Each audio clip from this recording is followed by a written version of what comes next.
hypocrites. Which are you? No matter how tough the challenge, how high the obstacles, we always overcome. What Nigerians need now is not about the turn take. Who can come and salvage us from where we are?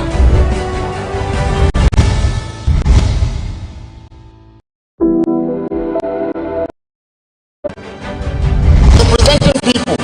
Mr. President, my people are under siege. I will place economic stability and confidence. To condemn this act and call for the immediate release of this minister in the Temple of God. Give us access to our money we put in the bank. And the cowards and the hypocrites. Now it's not about the turn take. Who can come and salvage us from where we are? Good morning and welcome to Open Conversation on Atlantic Television Network. Open Conversation is the network's flagship political platform through which trending political news, events, and stories are discussed with stakeholders. Through these conversations, ATN uses political talks about specific issues, party system, and actor to explore hope and engender positive impacts to the society. Today on Open Conversation, we will look at 4 stories. First, Edoguba. Idahosa writes INEC rejects Oboblos emergence during APC primaries. Then to Ondo State, Ayedatiwa's figures, APC group slams governor. Still on Ondo State, Akeredolu's wife fumes, slams late husband's niece for supporting Ayedatiwa. Then on to Benue State. Account for 44 billion naira intervention funds, PDP says to Governor earlier. When we come back from this short break, I will introduce you to my guests and we'll dive right into the stories. Don't go away. From the line across the ocean to the land beyond the mountains, through the Sahara, we bring on-spot news, live analysis, expert discussions on trending stories in politics, business, socio-economy, sports, and documentaries. So catch all the updates on the happenings around the globe. Stay focused on the fact today, only on ATN.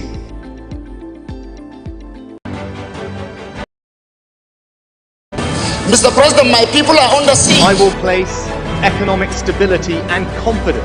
To condemn this act and call for the immediate release of this minister in the Temple of God. Give us access to our money we put in the bank. POS operator, she said 50,000 is 1,000 to collect 50,000 naira. Where are we heading to? I've always said there are 2 sets of people on earth, the oppressors and the oppressed. And in between are the cowards and the hypocrites. Which are you? No matter how tough the challenge, how high the obstacles, we always overcome. What Nigerians need now is not about the turn take. Who can come and salvage us from where we are? There are 2 sets of people on earth, the oppressors and the oppressed. And in between are the cowards and the hypocrites. Which are you? No matter how tough the challenge, how high the obstacles, we always overcome. What Nigerians need now is not about the And the oppressed. And in between are the cowards and the hypocrites. Which are you? No matter how tough the challenge, how high the obstacles, we always overcome. about the turn take. Who can come and salvage us from where we are? I have with me in the studio Jackson Lekon Ojo. Jackson Lekon Ojo is a security expert and a political analyst. You're welcome to Open Conversation, Mr. Jackson. Good morning. Good morning. Nigerians. On to the story. An aspirant in the election, Honorable Dennis Idahosa, has written to the chairman of the Independent National Electoral Commission not to receive any other name as the candidate of the party apart from him, who he said won the primary election. In a letter dated March 4th, 2024, written by Wole Olanipekun, marked WOCABJ/volume 01/074/2024, and addressed to the chairman of INEC, Professor Mahmood Yakubu, Idahosa said illegal action with suit number FHC/ABJ/47/2 between himself versus Senator Monday and the INEC has already instituted, where he is claiming the candidacy of the party and urged INEC to take cognizance of the suit. In the suit, Idahosa said he won the February 17, 2024 exercise monitored by the INEC, where he was declared winner, and that there was no basis for the supplementary election ordered by the leadership of the party, as no reason was given for the decision. He also argued that this 22nd February was not a standalone election, but a continuation of the February 17th exercise, and so the results of the 17th exercise cannot be jettisoned. He said, "The record of INEC will show that under your leadership, the Commission monitored the Edo State APC primary election for the nomination of the governorship candidate of the APC, pursuant to the prior notification that the primary election will specifically February 2024. It was indeed held, and our client garnered 40,000. A copy of the results certified by INEC is attached herein as Annexure 1. INEC's report of monitoring the election confirms that at the end of the process, our client was returned as the duly elected candidate of APC. A copy of the INEC report as certified by the Commission is attached as Annexure 2. The APC primary election committee that conducted the election also confirmed that our client won the election, as evidenced by a report signed by all members of the committee without a single instance of dissent.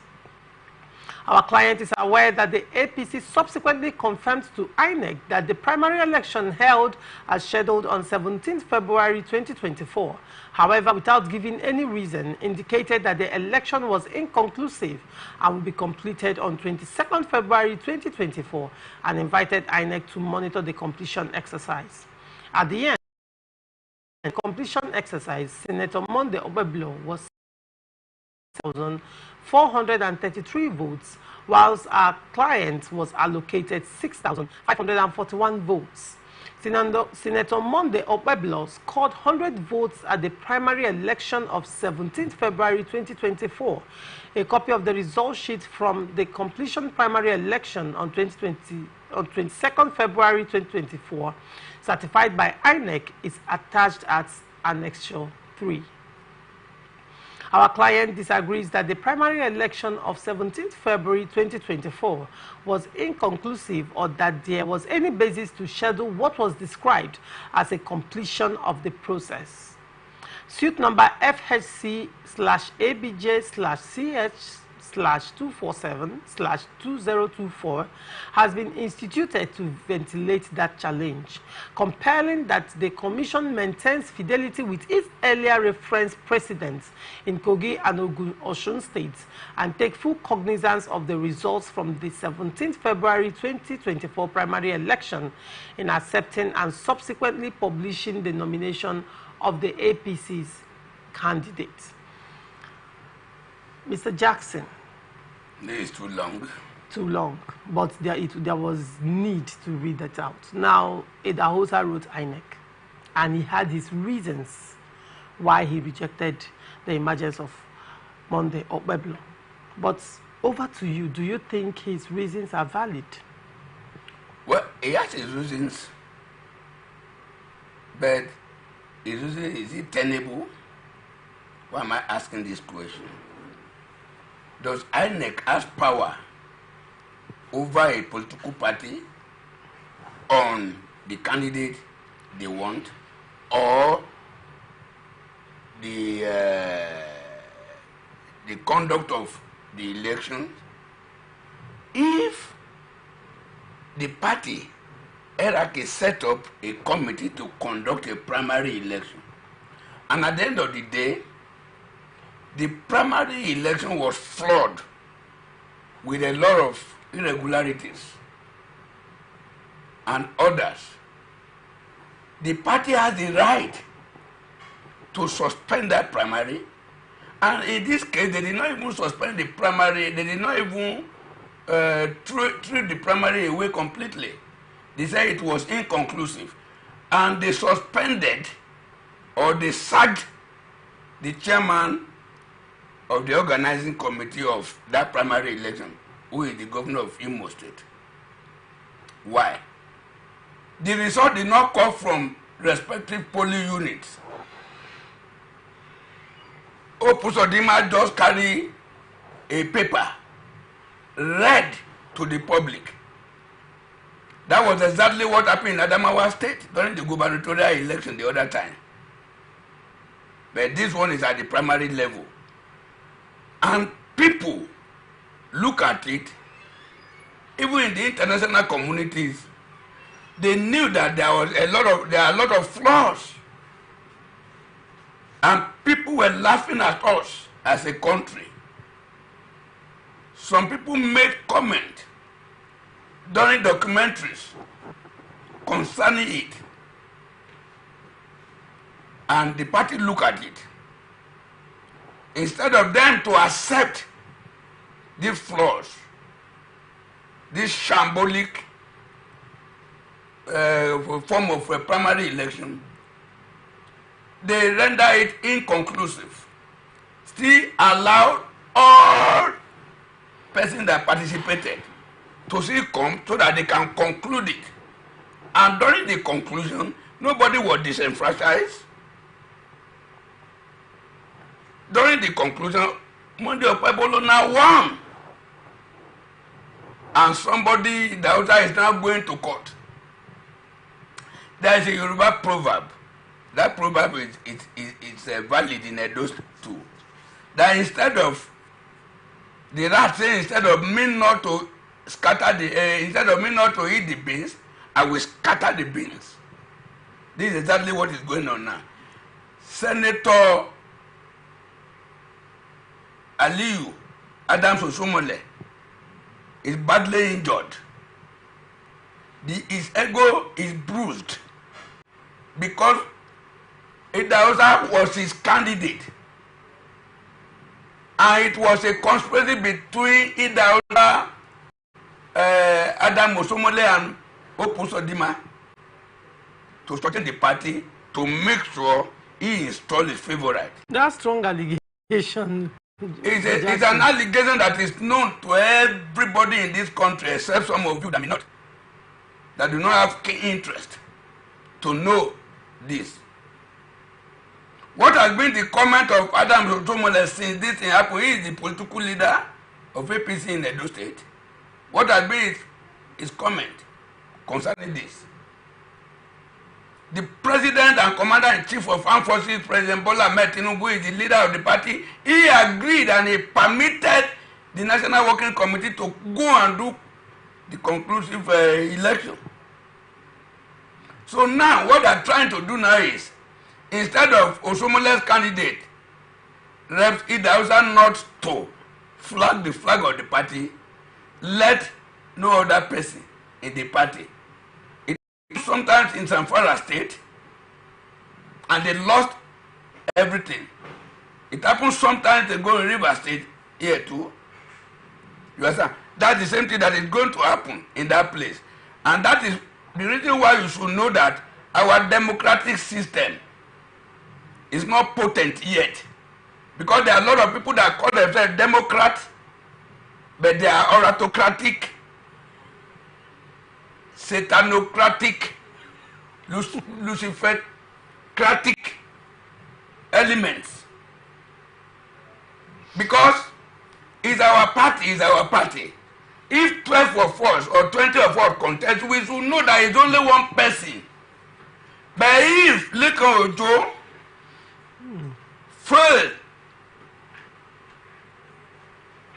to be the choice to be the candidate of the party, then Lekan Ojo will either want to pull out of the party, or if there is no way for Lekan Ojo to pull out of the party to go and take another ticket of another party, then it is better our party lose. Well, let's Mr. Jackson, let's look at the spirit of the letter. You know what Idahosa is arguing. He says that an election was held. Yes. And the result conducted by the party and supervised by INEC. Yes. And INEC has the result. And the result therein says that he, Idahosa, won with over 40,000 votes. Yes. Now, much later, the National Working Committee now declared that election inconclusive. They didn't scrap the election. Yes. They declared it inconclusive and then fixed 22nd of February for the conclusive exercise. Yes. and then brought in another chairman of the primaries election committee. Now he's saying that at the end of the conclusion of that exercise, Monday Obeblo now emerged as a winner. Now with lesser votes than what he used in winning before. And not just that, he now, in the first inconclusive election, he won, he got 40,000 votes. In the now concluded election, he now got as little as 6,000 plus votes. Now, the argument is that the first election, though it was inconclusive, the second election was a mere continuity. Yes. So if it was a mere continuity, how come his emergence was torpedoed and then another candidate emerged? So he's looking at the fact that the National Working Committee did not scrap that election. They did not say this election has been cancelled, let's have a rerun. Yeah, there was no rerun. It was just a completion of the first election. So he's trying to look at the emergence of two persons vis-a-vis the words, the statements of the National Working Committee. If it was cancelled and then there was to be a rerun, it's a different ball game. But it was inconclusive, and a winner has emerged already. Then suddenly you concluded the election, and there is another winner. If it was inconclusive, assuming the first one they did where he got 40,000, and they say it was flawed with a lot of irregularities. If it was flawed with a lot of irregularities, that is to say that irregularity must have affected the figure he is contesting. The question was, if it was flawed with irregularities, why not cancel the election and have a rerun? No, it is not Jackson Lekan or Joe or you that is going to dictate for the party. Now, Mr. Idahosa is now building on that. On that lacuna. That's what he's building on. To challenge the emergence of I wish him all the best. But at the end of the day, one thing is certain. At the end of the day, it is not an individual that will take his name to INEC. The conclusive now, was INEC not in attendance? INEC was in attendance. Good. And INEC certified. Yes. You understand? And the party was happy. Some persons in the party, apparently. Some persons in the party. Definitely some persons in the parties were happy when they declared, when Opus Odima personally declared Idahosa as winner. And some were not happy.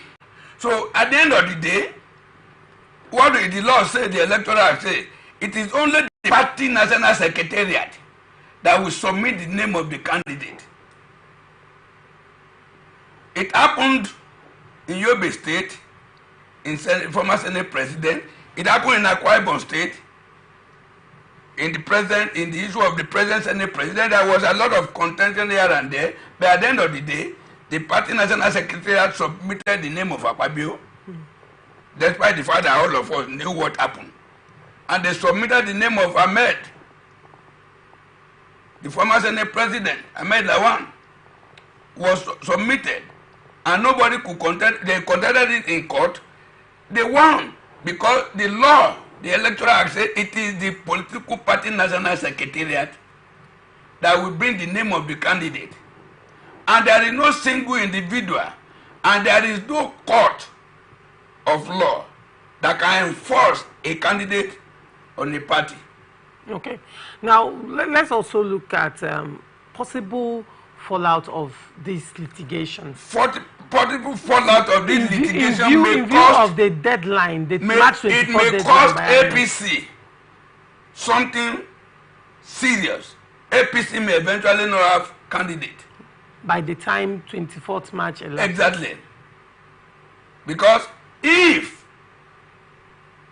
the court declare him now, in the court of first instance, the party will go to the court of appeal. Status quo will still remain. After that one, even if you win again, the party will still go to Supreme Court. Before that time, the election would have been conducted. So event would have overtaken the issue of primary or no primary. So at the end of the day, APC may not have candidate. And if it happened like that, and people of Edo State are saying the present PDP governor is not doing well, eventually, if APC do not have candidate, APC will not support PDP. APC will eventually go to support the Labour Party candidate. That is it. All right. And all these things that is playing, there could be a serious political undertone playing. Some things might be fanning the exactly. crisis. So instead of either not to, then let us use Olumide Akpata of Labour Party. Then maybe after like 6 months in office, he will come to APC. All right. Fingers crossed. Let's see how that. Don't throw this analysis away. No, I won't. Yes. We'll see how it will play out. Exactly. All right. A social political group in the All Progressive Congress, the Akoko Progressive Movement in Ondo State, has kicked against some appointments made by the state governor, Lucky Ayedatiwa. The group accused the governor of rewarding individuals who worked against the party in 2023 elections. A statement from the group's director of media, Sheye Johnson, specifically criticized the appointments of a special advisor for special duties and strategy and a commissioner from the area. The group criticized the governor for appointing the two alleged to openly campaign against the Minister of Interior, Honorable Olubimi Tunji Ojo, in the Akoko Northwest/Akoko Northeast House of Representatives election in 2023. Also, the APC local government executives and all 10 ward chairmen in Akoko North have rejected the appointments. They said that one of the appointees was suspended by his ward for anti-party activities.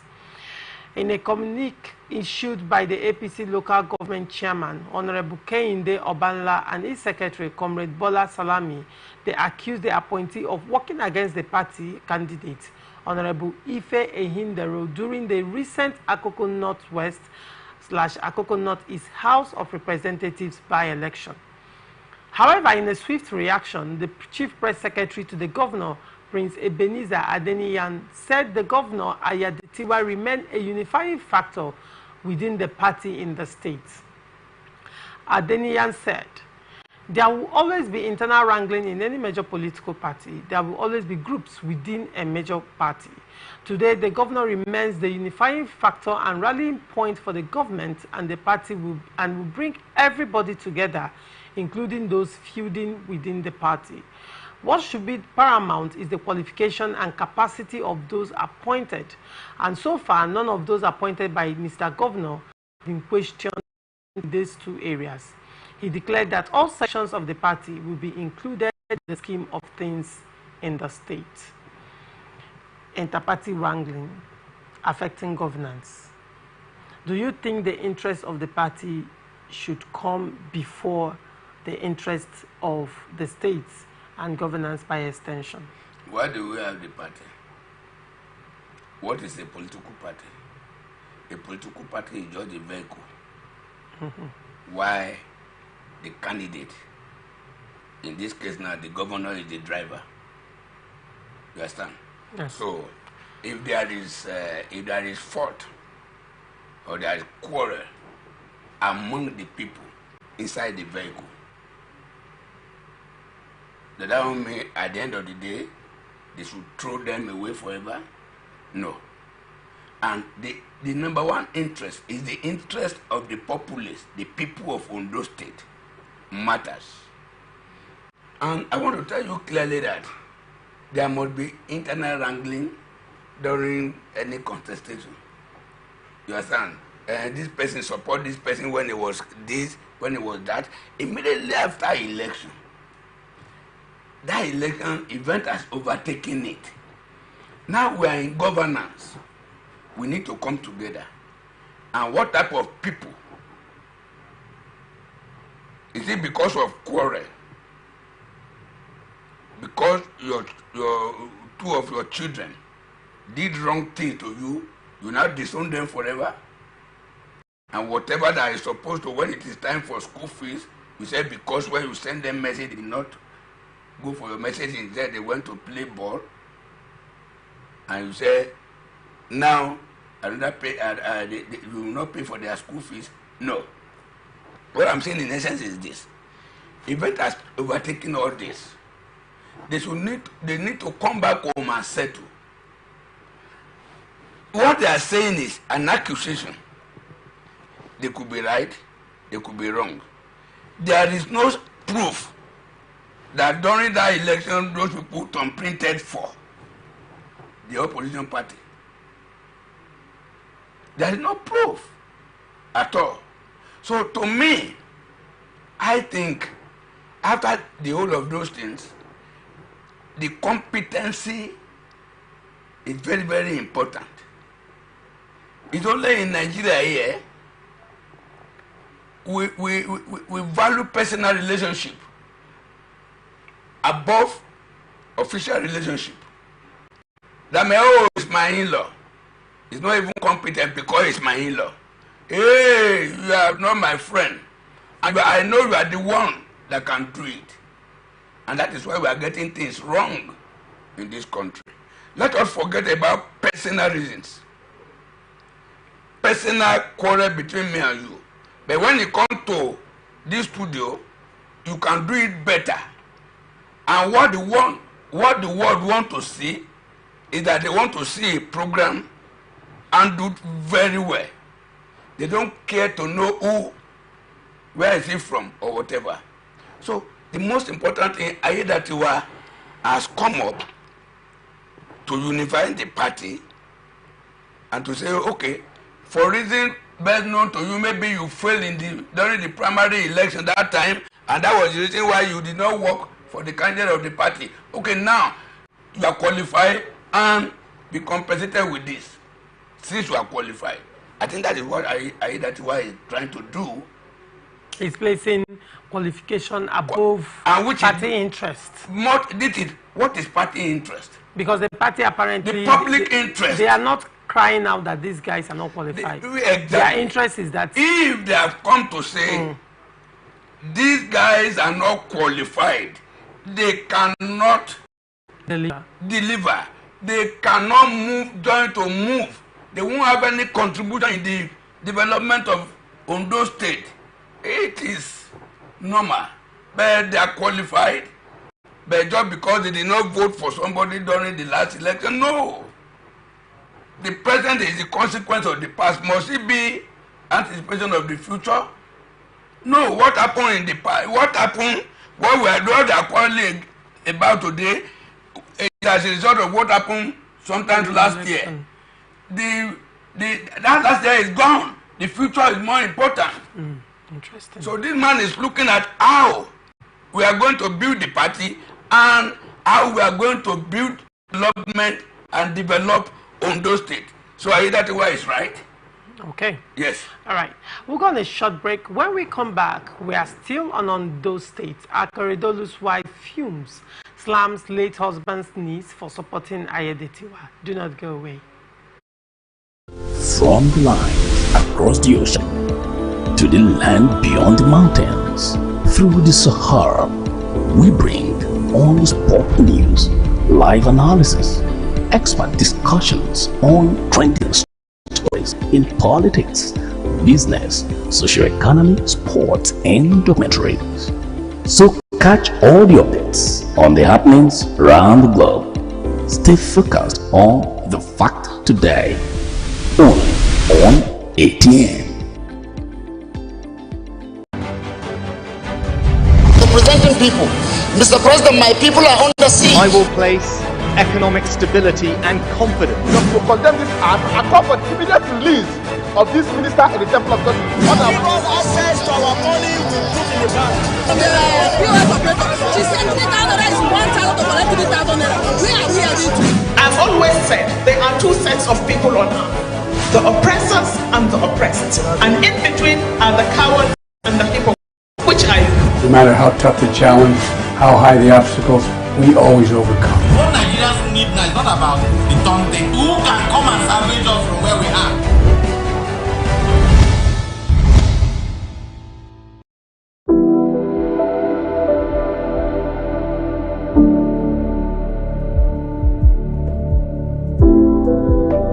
From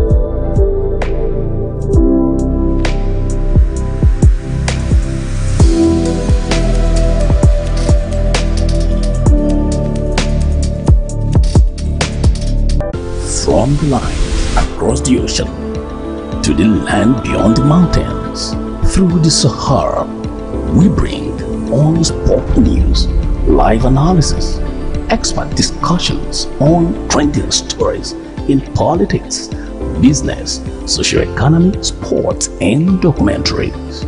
So catch all the updates on the happenings around the globe. Stay focused on The Fact Today, only on ATN. Representing people. Mr. President, my people are under siege. I will place economic stability and confidence. To condemn this act and call for the immediate release of this minister in the temple of God. Because access to our money we put in the bank. The POS operator, she said 3,000 naira is 1,000 to collect 3,000 naira. Where are we heading to? I've always said there are two sets of people on earth, the oppressors and the oppressed. And in between, No matter how it comes. What Nigerians need now is not about the turn. the oppressors and the oppressed. And in between are the cowards and the hypocrites. Now it's not about. Welcome back. Betty, wife of the late Ondo State Governor Rotimi Akeredolu, has described her late husband's niece, Funke Akeredolu Aruna, as shameless for supporting the sitting governor, Lucky Ayaditiwa, ahead of the November governorship polls in the state. Betty reacted to the development via her Instagram account on Monday morning. The governor, who was formerly Akeredolu's deputy, was sworn in on 27th December following the death of his former boss. Prior to the governor's death, internal dispute had strained his relationship with Ayaditiwa, touching on claimed treachery by the then deputy governor, resulting in the disbandment of his staff. The State Assembly, through the backings of the late governor, attempted to impeach Ayaditiwa, but his sack was averted by the intervention of President Bola Tinubu. In her Instagram post, alongside the picture of her husband's niece wearing a cap with an inscription, "I am lucky," Betty said, "Behold the fates of Aketi's niece, Funke Akeredolu Aruna, the former deputy chief protocol to Aketi, shamelessly parades herself as I am lucky. Bloody serpent, time will tell if she's truly lucky." The outburst sparked fury on social media, with many criticizing the late governor's wife, claiming she should be mourning her late husband. What is your reaction to this? What's your take on this matter, Mr. Jackson? Yeah, I think it's a wrong thing in Yoruba land that the man died, and this period the wife is kind of prognosing the politics of the state. Why is this she's supposed to be money by now? Anything that has to do with business or whatever, she's not supposed to be too interested in it. That is one. Two, Akeredolu died. He died as a strong man. He died and will continue to live in the heart of many across the globe, particularly the Yoruba race. He died as a very truthful man. And to me, there is nobody, I have a belief, there is nobody that could kill anybody. And nobody is saying somebody kill anybody in this case. And since Akeredolu is dead, and this is politics, allow the relatives to go and follow whoever they want to go, they want to follow.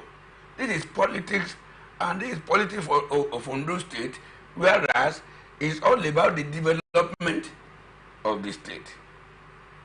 So to me, Akeredolu's needs, even if Akeredolu's children are joined Lucky Ayedatiwa, I don't think there's anything bad in that. So to me, the wife doing all sorts of things, insulting the needs of the governor or whatever, the needs of the governor, I think, is grown up enough to know who to follow, where to go, what to do, and what not to do. Maybe Betty Akeredolu is looking at loyalty. Loyalty, knowing that the husband, the late husband, has a history with Ayadetiwa and it didn't end on a good note. Yes. Right. So maybe she's expecting that the niece will be loyal to the late husband. The niece cannot be loyal to. You can't be loyal to the dead. He is dead. Is dead. Rotimi Akeredolu will never be part of us again. Rotimi Akeredolu will not play politics of Nigeria, politics of Ondo State, politics of his hometown again. And now, the most important thing now is the wife may be nursing any grudge against Ayedatiwa, and that does not mean that the direction she's following should be the direction the entire family should be following. Simple as ABC. When my father died, when I traveled home, some people were telling me, hey, this man does not greet your father when your father was alive. But they saw me with the children of that man that was not greeting my father. And I said, okay, that was between my father and that man. This is between me and the man's children. Simple as ABC. Okay. So to me, I don't think it's matured enough doing things. The wife may be the patriarch of the immediate family, not the patriarch of the entire, the matriarch of the entire family. The wife is not a politician. Okay. And she do not have right or power or any means to even dictate the direction of where the families will go and politicking. All right. Okay. So I think it's wrong. Okay. The People's Democratic Party in Benue State has called on the state governor, Reverend Father Hyacinth Alia, to account for how he expended 44 billion naira in special intervention grants received from the federal government between August 2023 to 2024. The opposition party in the state, through its state publicity secretary, Bemba Elton, made the call while reacting to the submission of the leader of the All Progressive Congress in the state, Senator Tilly Giado, that 44 billion naira in the form of intervention funds were accrued to the state in the past 9 months. Giado, who spoke at the APC stakeholders meeting in Makurdi on Sunday, had listed the special intervention funds accrued to the state to include 5 billion naira post-subsidy removal, 9 billion naira infrastructural funds, and 30 billion naira sub-national intervention funds. The state government and other states have denied receipt of 30 billion naira as alleged by the Senate President, Senator Godwin Akpabio. The State Commissioner for Finance and Budget Planning, Michael Ogleba, who spoke to our correspondent about a week ago, stated that there were some interventions received from the federal government but denied the 30 billion naira intervention fund. Now, that's what's going on in Benue State now. Yeah. Now, could it also be as a fallout of Governor Hyacinth Alia attempting to probe former Governor Tom? Do you think it's linked? No. Okay. Governor Alia has the right to probe the government of Otom. The PDP in the state has the right to know how the governor spent what has come to the state. So both of them are right. The governor is doing the right thing, and that is the work of the opposition too. The work of the opposition is to question, criticize in an healthy manner the activities of the ruling party. So Hyacinth Alia is right to want to probe Samuel Otom and the PDP in the state They are not from Oyo State or Osun State or Kano State. They are from Benue State. They have the right to know how the governor, their governor, is not an APC governor. How their governor spent what has been given to the state. They have the right. But the only thing I'm looking at there is that issue of 30 billion. Senator Seyi Makinde of Oyo State openly condemned the statement made by the Senate President Akpabio that there was no time that any governor received the intervention fund of 30 billion for the federal government. And I think after that time, Akpabio has retracted that statement. So if these people are still building on it, I think they better be informed. There was nothing like 30 billion. So the 9 billion and the 5 billion put together 14 billion, they have the right. And the governors should not hesitate to just quickly publish it or even call a town hall meeting to say this is how we spent it.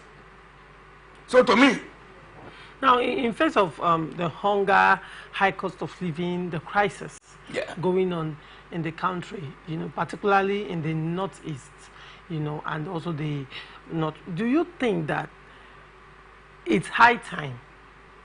Because if 14 billion naira has been given to Benue State for intervention fund by the federal government, why are Nigerians so focused on the federal government and not also on the state? Why are the state governors not receiving the same amount of pressure that the federal government is receiving?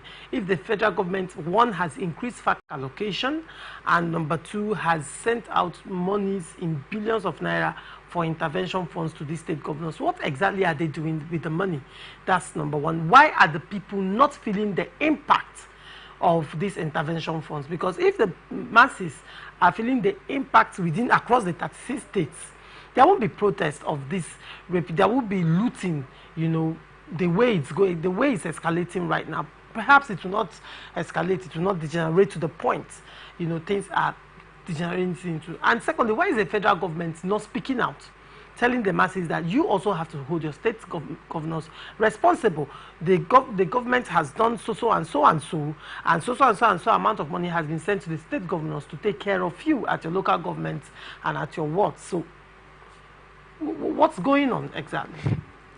There is a conspiracy theories that a lot of us know that might be happening. Okay. If I made it known to everybody that I'm going to send 30 million through you to Cosby. But, and I tell you, this out of this 30, me and you will share 15. So what we are going to give to Cosby is 15. So we have cornered 15. And what Cosby will release to the people downstairs in the radio section is 10. Will you be able to question Cosby? You will not be able to question Cosby because 15 is with you. So Cosby too is having 5. So at the end of the day, pat my back, I pat your back. That might be the issue. But there was a because point. Because I believe if federal government has released this money for the purpose of kind of quenching the hunger, let me use that language, then the federal government should not just dump that money with the governors without supervision. But there was a time the governors should be able to spend the way they like their IGR. But any money that is coming from the federating account, I think the federal government has the right to want to see the way that money is spent. But in a situation whereby, and they have all the facilities, they have the EFCC, they have the ICPC, and they have what they call NFIU. You understand? So they could use all this to monitor how they spend their money. But in a situation whereby it is happening, people are crying. If, for God's sake, if I have sent money through my wife to feed the children, and my children are still crying of hunger, what do you think I will do? I will question my wife. Why are the children still crying of hunger? Haven't I sent some money to you to take care of them? So my wife must prove to me how he has spent the money and the children are still crying. But it's not happening. That is why I'm telling you that both sides may be guilty of one or two things, which I'm hiding my own. And if I want to question you, you too will expose my own. That is what I think. Because I'm expecting. I love when Oyo State governor came in a public ceremony in Oyo State, and he said he want to use this period to caution Mr. Senate President that from that exalted office you don't need to communicate to the public what you have not verified. That is it. And what is happening, what the people are doing now in Benue State is the right thing for them to do. You are saying, why are they not questioning their governor? And the people of Benue State now are questioning their governor. And I know it's happening too in Osun State. People are questioning their governor. It's happening in Kano State. It's happening in Zamfara State. People are questioning their governors. But the federal government will help the public to expose if these governors are doing one or two things with the commonwealth of the state sent by the federal government. The federal government will come out and speak. The federal government has actually asked the state governors to give account of what they have done with increased FAC allocation. Though that statement was targeted at PDP governors when they came out to criticize President Bola Ahmed Tinubu of bad economic policy. It was not an official. It was not an official instruction that they should come and declare. What they were saying is that they are trying to do a comeback. If PDP governors are complaining, after all, some of you, how did you spend the money that has been given? That is unofficial. So the federal government should come out and officially. The federal government should come out and officially let Nigerians know. And they tell the ICPC, EFCC to probe.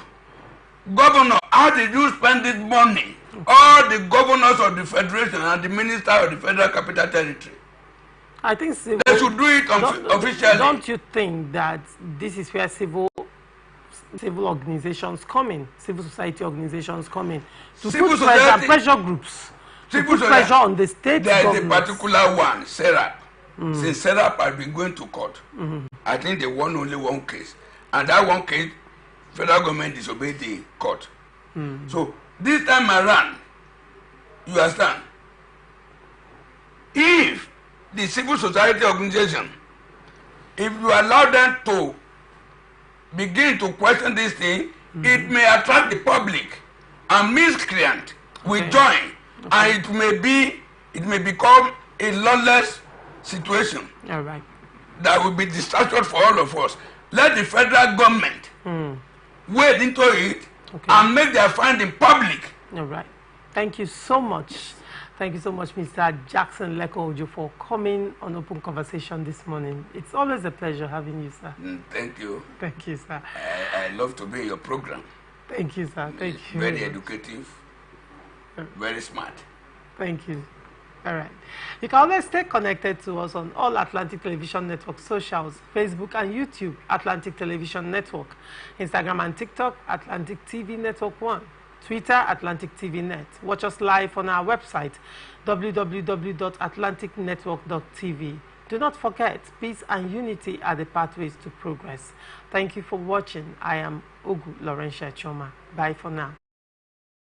From the line across the ocean to the land beyond the mountains, through the Sahara, we bring all sport news, live analysis, expert discussions on trending stories in politics, business, socio-economy, sports, and documentaries. So catch all the updates on the happenings around the globe. Stay focused on the fact today, only on ATN. Representing people. Mr. President, my people are under siege. I will place economic stability and confidence.